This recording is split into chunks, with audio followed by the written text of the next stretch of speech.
Hello mga kababayan nato nga OFW, or if namoy kaila nga relatives or friends nga OFW, mention them in the comment section para sa ila ni nga video. Kabalo ba mo nga isip OFW, dili lang enough nga magpadala og kwarta sa atong mga mahal sa kinabuhi? Dapat po nato naon ang atong kaugmaon. Maong karon, hisgutan nato nganong importante ang insurance para sa mga OFW.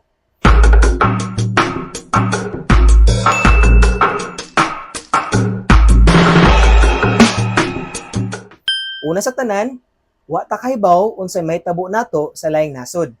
Ang insurance mura nag safety net nato. In case na emergency, nate proteksyon. Dili na to gusto magkasakit or maaksidente, pero kung may tabo man, at least ready ta.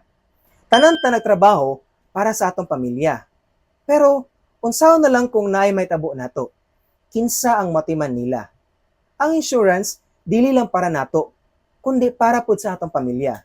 Sigurado nga naay mo assist nila bisan wala ta. Natay lain-laing klase sa insurance nga pwede pilian. Naay health insurance, life insurance, ug dagan pa.